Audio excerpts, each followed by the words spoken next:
The interesting thing about all of this discussion so far is we haven't really discussed the development of public schools. We haven't discussed the development of public education. Matter of fact, as I said, outside of the handful of states that have developed systems of education and started moving children into what we today would call public schools, they just simply didn't exist.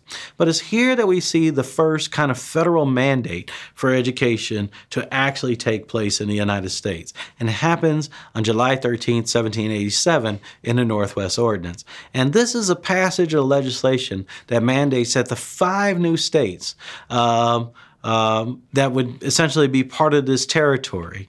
And the 5 states would be Ohio, Indiana, Illinois, Michigan, and Wisconsin, that they would call for the creation and commitment of schools. The exact quote is, "Religion, morality, and knowledge being necessary to good government and the happiness of mankind, schools and the means of education shall forever be encouraged." And so it's here is the only language we have from that Revolutionary era that's put into writing on the part of the government that says they encourage public education. So it's in this territory outside of the original 13 colonies that we see this push for public education. And the strong irony is, once we get beyond this, as we go through the timeline of American history, it's in this territory that we see the greatest outgrowth of public education. The only other instance that we have of where the federal government intervened in this early time period with regards to public education is in the Civilization Fund Act, March 3rd, 1819.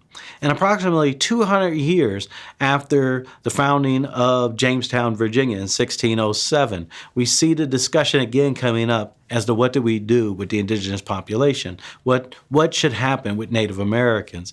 And the Civilization Fund Civilization Fund Act of 1819 is that response. The question is, after you have this mass expansion of Americans moving out of the original 13 colonies into the Northwest Ordinance, into the purchased lands of Louisiana, the Louisiana Purchase, what do you do with the populations that's already there? Do you go through the process of trying to educate them no different than we did at the beginning of our conversation, such as in 1636 or 1656 or 1671, or do we do something different? What happens is Congress passes the Civilization Fund Act. And again, to date, it's the first act of Congress to publicly support the maintenance of schools for children in the United States. And it was here that the whole purpose was to turn Native Americans into what then the nation called civilized people. This transformation of, quote unquote, saving the man to kill the Indian is through the school, and it wouldn't occur through warfare here.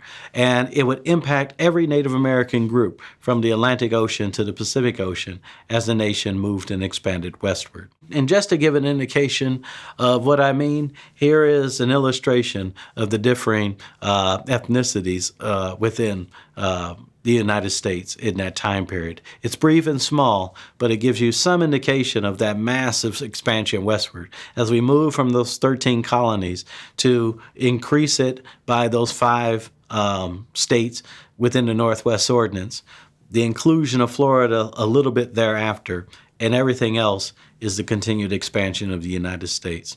The Civilization Fund Act would impact every possible ethnicity within this map.